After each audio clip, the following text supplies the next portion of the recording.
Hello friends, welcome to A 24 knowledge A official YouTube channel. आज के इस video में हम बात करेंगे doctor Bhimrao Ambedkar national institute of technology Jalandhar की न्यू रिक्रूटमेंट नोटिफिकेशन के बारे में, जो कि फ्रेंड्स नॉन फैकल्टी पोस्ट के लिए यहाँ पर आपसे ऑनलाइन आवेदन इनवाइट किए गए हैं। इसके लिए फ्रेंड्स आप आवेदन कर सकते हैं 1 नवंबर से 30 नवंबर 2020 तक। और इसकी जो एप्लीकेशन फीस है, एज क्राइटेरिया है, जो कि यहाँ पर जितनी भी पोस्ट निकाली गई हैं उनके लिए क्या क्या क्राइटेरिया रहेगा, एलिजिबिलिटी कंडीशंस क्या है, वो आपको यहाँ पर देखने को मिल जाएगा। सभी डिटेल मैंने आपको पहले ही प्रोवाइड कर रखी है jobrasta.com पर, वहां पर जाकर आप डिटेल्स को चेक कर सकते हैं। साथ में फ्रेंड्स यहाँ पर बात करेंगे नेक्स्ट प्रोसेस के बारे में कि एनआईटी जालंधर का जो ये फॉर्म है वो आप कैसे फिल कर सकते हैं, इसके बारे में हम बात करेंगे इस वीडियो में। तो फ्रेंड्स ये इसका ऑनलाइन पोर्टल है जहां से आप इसमें ऑनलाइन आवेदन करेंगे। सबसे पहले यहां पर आपको देखिए वैलिड मेल आईडी से रजिस्ट्रेशन करना है। रजिस्ट्रेशन आईडी पर जो आपकी रजिस्ट्रेशन आईडी होगी या फिर आपका पासवर्ड होगा वो आपको मेल आईडी पर सेंड किया जाएगा। अगर वो मेल आईडी पर नहीं आता है तो आपको स्पैम फोल्डर चेक करना है। साथ में अगर आप एक से ज़्यादा पोस्ट के लिए आवेदन करना चाहते हैं, मल्टीपल पोस्ट के लिए आवेदन करना चाहते हैं, तो आपको अलग अलग मेल आईडी से यहाँ पर रजिस्ट्रेशन प्रोसेस कंप्लीट करनी होगी, जो कि यहाँ पर इन्होंने क्लियर कहा है। सबसे पहले फ्रेंड्स मेल आईडी आपको यहाँ पर देनी है, तो ये ध्यान रखिएगा आपकी एक्टिव मेल आईडी आप यहाँ पर देंगे और जब तक इसकी कंप्लीट प्रोसेस होगी मेल आईडी आपकी एक्टिव होनी चाहिए, क्योंकि आगे की जो फर्दर प्रोसेस है वो आपको इस पर ही मिलेगी। तो फ्रेंड्स आप यहाँ पर इस मेल आईडी को टाइप करेंगे, आपको जो एक कैप्चा कोड दिया गया है सॉल्व करके आप इसको यहाँ पर लिखेंगे और उसके बाद रजिस्टर टैब पर क्लिक करेंगे। तो फ्रेंड्स मान लीजिए आपको यहाँ पर सर्वर का बिजी का कोई मैसेज आता है, तो आप दोबारा से बैक करेंगे और दोबारा से ट्राई करेंगे। एक दो बार में आपका ये हो जाएगा। मेरा ये सेकंड अटेम्प्ट में यहाँ पर email ID has been successful register का आ गया है। अब आपको यूजर नेम एंड पासवर्ड जो आपकी मेल आईडी है उस पर पहुंच गया होगा। नहीं पहुंचता है थोड़ी देर में आपको वेट करना है। स्पैम फोल्डर में आप चेक कर सकते हैं या ऑल मेल में चेक कर सकते हैं, और जो यूजर नेम एंड पासवर्ड है वो आप यहाँ फिल करेंगे। ये कैप्चा कोड जो है सॉल्व करके आप यहाँ पर फिल करेंगे और उसके बाद लॉगिन कर लेंगे अप्लाई करने के लिए। इसके बाद फ्रेंड्स से देखिए आपका जो ये फॉर्म है ये ओपन हो जाएगा। अब यहाँ पर देखिए जो पासवर्ड आता है वो थोड़ा सा आपका अजीब सा पासवर्ड होता है। अब आप उसको याद तो रख नहीं सकते, आप चेंज पासवर्ड पर जाएंगे और यहाँ से आपका जो करंट पासवर्ड है और न्यू पासवर्ड आप यहाँ पर टाइप करके जो भी पासवर्ड आप बनाना चाहें, जैसा भी बनाना चाहें, वो आप यहाँ से जनरेट कर सकते हैं। और इसके बाद फ्रेंड्स यहाँ पर जो आपका फॉर्म है वो आपको फिल करना है। सबसे पहले पर्सनल इन्फॉर्मेशन आपको फिल करनी होगी, जो कि इसका फॉर्म है। अब आपको सबसे पहले पोस्ट सेलेक्ट करनी है। तो फ्रेंड्स आपको ध्यान ये रखना है कि अगर आप मल्टीपल पोस्ट के लिए आवेदन करना चाहें तो मल्टीपल के लिए भी कर सकते हैं, पर एक फॉर्म में नहीं, आपको अलग अलग रजिस्ट्रेशन करने होंगे। साथ में एलिजिबिलिटी कंडीशंस को आप यहाँ पर ध्यान से जरूर पढ़ें। आपसे यहाँ पर जो भी पोस्ट के लिए आप आवेदन करना चाहते हैं वो कर सकते हैं, और यहाँ पर जो भी डिटेल्स आपसे मांगी गई हैं वो आपको प्रोवाइड करनी होंगी। अब मान लीजिए आप ऑफिस अटेंडेंट के लिए अप्लाई करना चाहते हैं। अब आपको एप्लीकेंट टाइप सेलेक्ट करना है, एक्सटर्नल, इंटरनल या डिपार्टमेंटल। तो फ्रेंड्स अगर आप डिपार्टमेंटल कैंडिडेट है तो इसको सेलेक्ट करेंगे, इंटरनल है तो आप इनको सेलेक्ट करेंगे। चाहे आप एडॉक पे या कॉन्ट्रैक्ट बेसिस पर या रेगुलर जैसे भी लगे हुए हैं वो आप कर सकते हैं। और अगर आप मान लीजिए कोई भी इनमें से ऑप्शन में नहीं है, आप ओपन सोर्स से अप्लाई करना चाहते हैं, आप एक्सटर्नल सेलेक्ट करेंगे। आपकी कैटेगरी जनरल है तो जनरल सेलेक्ट कीजिए, ओबीसी, एससी या एसटी है तो वो आप यहां सेलेक्ट कर सकते हैं।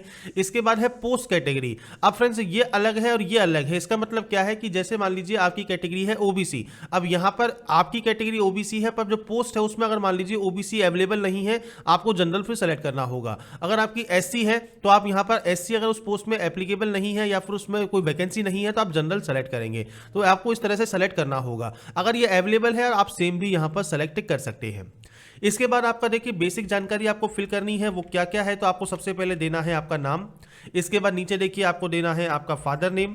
इसके बाद फ्रेंड्स यहाँ पर आपको देना है आपकी नेशनलिटी, और इसके बाद आपको आपका सेलेक्ट करना है जेंडर। इसके बाद यहाँ पर है आपका मैरिटल स्टेटस, सिंगल या मैरिड आप सेलेक्ट कर सकते हैं। डीओबी आपको सेलेक्ट करनी है, तो यहाँ पर कैलेंडर पर जाएंगे और आपकी डेट ऑफ बर्थ आप सेलेक्ट कर लेंगे। ये सेलेक्ट करने के बाद फ्रेंड्स आधार कार्ड नंबर आपको यहाँ पर देना है, अगर आपके पास है आप दे सकते हैं। एक्स सर्विसमैन अगर आप है तो यस कर सकते हैं। आपकी सर्विस कब से कब तक स्टार्ट और खत्म हुई है वो आप बताएंगे, नहीं तो नो करेंगे। अगर आप पीएच कैंडिडेट है तो यस कर सकते हैं, नहीं है तो आप नो कर सकते हैं। इसके बाद आपका एड्रेस सेक्शन है, तो देखिए आपका पूरा एड्रेस जो भी आप लिखते हैं अपने एड्रेस में पूरा एड्रेस आप लिखेंगे, आपका सिटी टाउन या विलेज आप बताएंगे, आपका डिस्ट्रिक्ट बताएंगे, आपका जो स्टेट है वो आपको यहाँ मेंशन करना है, आपका पिन कोड मेंशन करना है, आपका मोबाइल नंबर आपको यहाँ मेंशन करना है। और उसके बाद अगर आपका कॉरेस्पॉन्डेंस परमानेंट एड्रेस सेम है, आप सेम उस पर क्लिक कर देंगे, ये कॉपी हो जाएगा। अलग अलग है, आप इसको अनटिक रहने दें और मैनुअल एंट्री कर सकते हैं। इसके बाद फ्रेंड्स आप यहाँ से इसको सेव करेंगे और सेव करने के बाद नेक्स्ट करेंगे। इसके बाद फ्रेंड्स नेक्स्ट स्टेप है आपका फोटोग्राफ एंड सिग्नेचर का। तो देखिए ये फोटोग्राफ ऑप्शन है, नीचे है आपका सिग्नेचर। तो साइज आपको दिया गया है 50 KB से कम जेपीजी फॉर्मेट में आप अपलोड करेंगे। फोटो आपकी 100 KB से कम होनी चाहिए। आप यहाँ पे आपको पिक्सल दिया गया है, पिक्सल इंपोर्टेंट नहीं है। अगर आप नॉर्मल फोटो अपलोड करके देखिए, अगर वो अपलोड हो जाती है अच्छी बात है, नहीं होती है तो फिर आप पिक्सल चेंज कर लेंगे। तो फ्रेंड्स मैं आपको यहाँ पर शो करके दिखाता हूँ। जैसे आपने देखा कि photo dimension must be minimum 240 to 320, width and height आपको यहाँ दी गई है और मैक्सिमम आपको इतना दिया गया है। मतलब आपको इनके बीच में आपके जो पिक्सल हैं वो रखने होंगे। अगर फ्रेंड्स मान लीजिए आपको दिक्कत आती है पिक्सल को सेलेक्ट करने में, तो फ्रेंड्स आपकी जो फोटो है इसको आप ओपन कर लेंगे MS पेंट में। यहाँ पर रिसाइज पर जाएंगे, आपको यहाँ पिक्सल सेलेक्ट करना है, मेंटेन एस्पेक्ट रेशियो को अनटिक करना है और जो भी वैल्यू आपको वहां पर दी गई है, आप चाहे बात करें हॉरिजॉन्टल की, चाहे बात करें यहाँ वर्टिकल की, वो आप यहाँ पर टाइप कर देंगे। उसके बाद ओके कर देंगे और इसको सेव करके जेपीजी फॉर्मेट में अपलोड कर देंगे। इसके बाद फ्रेंड्स आपकी देखिए जो फोटो है वो अपलोड हो जाएगी। और अगर आपकी फोटो नॉर्मल अपलोड हो जाती है तो आपको फिर इस चीज का आपको ध्यान नहीं देना है, पिक्सल की जरूरत नहीं होगी। फिर भी पिक्सल अगर आपको मांगता है तो आप पेंट में जाकर रिसाइज करके यहां पर अपलोड कर सकते हैं। ऐसे ही आपको सिग्नेचर यहां पर अपलोड करना है। और जब फ्रेंड्स आपके यहां पर फोटो एंड साइन देखिए आपके अपलोड हो जाएंगे, इसके बाद ही आपको नेक्स्ट स्टेप पर क्लिक करना होगा। नेक्स्ट स्टेप आपके एजुकेशन क्वालिफिकेशन का है। तो सबसे पहले देखिए यहाँ पर आपको जो आपकी बेसिक क्वालिफिकेशन आपसे रिक्वायरमेंट मांगी गई है उस पोस्ट के लिए, वो डिटेल्स आपको फिल करना जरूरी है। अब यहाँ पर देखिए 10th 12th और अदर का आपको ऑप्शन मिल जाता है। आप यहाँ पर 10th की एंट्री करना चाहे 10th की एंट्री कर सकते हैं। इसके बाद आपको डिसिप्लिन या सब्जेक्ट यहाँ पर आपको एंटर करना है, आपका बोर्ड या यूनिवर्सिटी का नाम देना है। CGPA है आपका तो CGPA सेलेक्ट कीजिए, CGPA ऑब्टेन और आउट ऑफ CGPA देना है। परसेंटेज है तो आपको परसेंटेज यहाँ पर मेंशन करना है। इसके बाद क्लास ऑफ डिवीजन और ईयर ऑफ पासिंग आप यहां पर फिल करके सेव कर सकते हैं और सेव करने के बाद ही आप नेक्स्ट स्टेप पर क्लिक करेंगे। इसके बाद फ्रेंड्स जब आपकी डाटा यहां पर ऐड हो जाएगी, इसके बाद आपको अब 12 सेलेक्ट करना है। ऐसे ही फ्रेंड्स अगर आपसे ITI मांगता है या फिर आपसे यहां पर डिग्री मांगता है तो जो भी डिटेल्स आपसे यहां मांगेगा तो आपको यहां पर इस तरह से एंटर करना होगा। इसके बाद आप यहां पर डिसिप्लिन देना चाहे डिसिप्लिन दे सकते हैं। अगर फ्रेंड्स आप डिसिप्लिन ना देने की बजाय यहां पर सब्जेक्ट का नाम भी देना चाहें तो आपको इस तरह से सब्जेक्ट के नाम भी दे सकते हैं। इसके बाद सेम आपका बोर्ड का नाम, आपका यहां पर मार्किंग सिस्टम क्या है, इसके बाद परसेंटेज क्या है, क्लास ऑफ डिवीजन क्या है, आपका ईयर ऑफ पासिंग क्या है, वो आप सेलेक्ट करके सेव कर सकते हैं।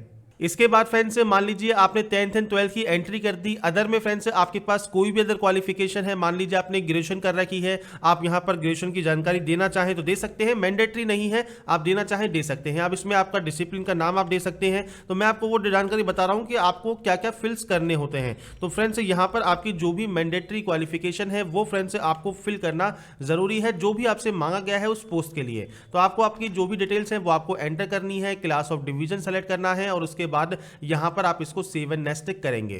तो फ्रेंड्स हमने तीनों ही क्वालिफिकेशन ऐड कर दी है। मैंडेटरी यहां पर तीनों नहीं है, फिर भी अगर आप करना चाहें तो आप कर सकते हैं। जो भी आपसे यहां पर मांगेगा वो आपको फिल करना जरूरी है और उसके बाद आप नेक्स्ट स्टेप पर क्लिक करेंगे। इसके बाद फ्रेंड्स ये है आपका एक्सपीरियंस सेक्शन। तो देखिए फ्रेंड्स एक्सपीरियंस रिक्वायर्ड नहीं है पोस्ट के लिए। अगर किसी पोस्ट में मांगा है, डिजायबल भी है तो भी आप देना चाहें दे सकते हैं और यहां पर आपको एक्स्ट्रा प्रेफरेंस ही मिलती है अगर आपके पास एक्सपीरियंस है तो। अब यहां पर देखिए नहीं है, आप सिंपली इसको सीधे नेक्स्ट कर सकते हैं, कोई दिक्कत नहीं है। अगर आप देना चाहें तो अपने डेजिग्नेशन, मतलब किस पोस्ट पर आप काम करते थे, किस कंपनी में काम करते थे, उनका एड्रेस विद एड्रेस आप देंगे। प्रेजेंट में भी वही काम करते हैं तो यस कीजिए, नहीं करते हैं तो इसको अनटिक रहने दीजिए। टाइप ऑफ आपका अपॉइंटमेंट क्या था, इसके बाद कब से कब तक आपने काम किया, पे स्केल और आपकी ग्रेड पे क्या थी, मंथली सैलरी क्या थी, आप क्या काम करते थे और क्यों आपने उस काम को छोड़ा, वो जानकारी आपको देनी है। तो ये बेसिक जानकारी है, आपके काम से रिलेटेड आप दे सकते हैं, नहीं है तो आप नेक्स्ट स्टेप पर क्लिक कर देंगे। इसके बाद फ्रेंड्स यहां पर है अदर इन्फॉर्मेशन। अदर इन्फॉर्मेशन में देखिए आपके अगर कंप्यूटर प्रोफिशिएंसी कोई आपने की हुई है, कोई सर्टिफिकेट है, आप उसकी जानकारी दे सकते हैं। कोई आपका करिकुलर एक्टिविटीज में अचीवमेंट है, आप उसकी जानकारी दे सकते हैं। कोई एक्स्ट्रा करिकुलर एक्टिविटी में आपकी कोई जानकारी है, आप उसको भी प्रोवाइड कर सकते हैं। नीचे क्रिमिनल पेंडिंग के बारे में आप बताएंगे, कोई भी क्रिमिनल केस आपके खिलाफ पेंडिंग है या नहीं है वो आप यहाँ जानकारी दे सकते हैं। मिनिमम पे एक्सेप्टेबल एज पर नॉर्म्स आप लेंगे। ज्वाइनिंग टाइम अगर आप रिक्वायर्ड है तो आप यहाँ बता सकते हैं कि कितना टाइम आपको यहाँ पर चाहिए अगर आप सेलेक्टेड होते हैं तो। और इसके अलावा अलावा कोई अदर इन्फॉर्मेशन आप देना चाहते हैं दे सकते हैं। अब यहाँ पर फ्रेंड्स आप सिंपली इस तरह से भी लिख सकते हैं 10 डेज, 12 डेज, 15 डेज, आप जो भी लिखना चाहें अपने अकॉर्डिंग लिख सकते हैं कि अगर आप सेलेक्ट होते हैं तो आपको इतना टाइम रिक्वायर्ड चाहिए ज्वाइनिंग करने के लिए, और इसके बाद आप यहाँ से इसको सेव एंड नेक्स्ट टिक कर देंगे। इसके बाद फ्रेंड्स यहाँ पर है अब अपलोड डॉक्यूमेंट सेक्शन। तो यहाँ पर देखिए अब आपको करना क्या है, आपको एक सिंगल पीडीएफ फाइल बनानी है। सिंगल पीडीएफ फाइल कैसे आप बना सकते हैं, तो फ्रेंड्स कई बार मैंने आपसे कहा है अगर आप पीसी से इस फॉर्म को फिल कर रहे हैं तो फ्रेंड्स आपको यहाँ पर PDF 24 सॉफ्टवेयर अपने पीसी पर डाउनलोड कर लेना चाहिए। इसका फायदा क्या है कि देखिए जब आप डाउनलोड कर लेते हैं और इसको इंस्टॉल कर लेते हैं तो आपको PDF 24 मिल जाता है, आप सर्च कर सकते हैं या फिर जो इंस्टॉल होता है वहां से आप इसको ओपन करेंगे, कुछ इस तरह से ये ओपन होता है। PDF क्रिएटर का आपको ऑप्शन मिल जाता है, आप इस पर जब क्लिक करते हैं इसके बाद फ्रेंड्स आपको यहां पर देखिए फाइल पर जाना है और इंपोर्ट कर लेना है स्कैनर से या फाइल से आप सेलेक्ट कर लेंगे, जहां पर भी आपकी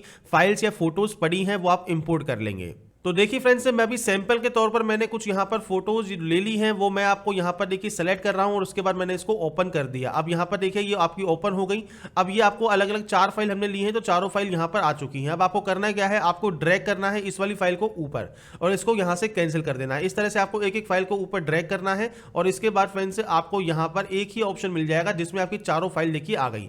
अब यहाँ पर आपको देखिए यहाँ पर ऑप्शन मिलता है सेव का और यहाँ पर ऑप्शन मिलता है आपको प्रिंट का। आप सेव पर क्लिक करेंगे। अब यहाँ पर आपसे पूछेगा high quality, good quality, best quality, आप कोई भी ले सकते हैं। हाई क्वालिटी लेना चाहे हाई क्वालिटी ले लीजिए और उसके बाद फ्रेंड्स आप इसको देखिए पीडीएफ का ऑप्शन आ गया, आप इसको सेव कर देंगे। सेव करने के बाद ये प्रोसेसिंग लेगा और उसके बाद फ्रेंड्स आपकी जो ये फाइल है वो पीडीएफ फॉर्मेट में कन्वर्ट हो जाएगी। इसके बाद फ्रेंड्स यहां पर आप इसको डाउनलोड करके जो आपने डाउनलोड की है PDF file, single PDF file, वो आप अपलोड भी कर सकते हैं। या फिर आप गूगल पर जाएंगे और वहां पर जेपीजी टू पीडीएफ सर्च करेंगे या पीडीएफ मर्जर आप सेलेक्ट करेंगे और उसके बाद भी आप यहां पर इसको मर्ज करके अपलोड कर सकते हैं। अब यहां पर देखिए डेट ऑफ बर्थ प्रूफ जिसमें आप 10 की मार्कशीट देंगे, 10+2 की marksheet, ITI diploma, bachelor degree, master degree की मार्कशीट। इसके अलावा कोई भी आप क्लेम चाहते हैं, एज रिलैक्सेशन चाहते हैं जैसे SC ST OBC, PH candidate, ex serviceman, आपको कोई एक्सपीरियंस या कोई अदर डॉक्यूमेंट्स आप जो भी देना चाहे उसकी एक फाइल आपको बनानी है, उसको यहां पर सेलेक्ट करना है और अपलोड करना है। इसके बाद फ्रेंड्स यहां पर देखिए आप व्यू करना चाहे व्यू कर सकते हैं और मैं आपको दिखा देता हूं मैंने वही फाइल अपलोड की है। जैसे आप यहां देख रहे होंगे मैंने अभी सैंपल के तौर पर जो आपके सामने फोटो ली थी, ये ब्लर मैंने इसलिए लिया है क्योंकि यहां पर मैं आपको सिर्फ सैंपल के तौर पर मैंने कन्वर्ट करके आपको दिखाया है कि पीडीएफ आप कैसे जेपीजी फॉर्मेट का बना सकते हैं। साइज इस जेपीजी फॉर्मेट का छोटा है बड़ा है इसलिए आपको ये देखने को मिल रहा है। आपके जो भी साइज होगा उसके अकॉर्डिंग आपका पीडीएफ कन्वर्ट हो जाएगा। तो सबसे बेस्ट ऑप्शन है ये फाइल अपलोड करने का और उसके बाद ही आप नेक्स्ट स्टेप पर क्लिक करेंगे।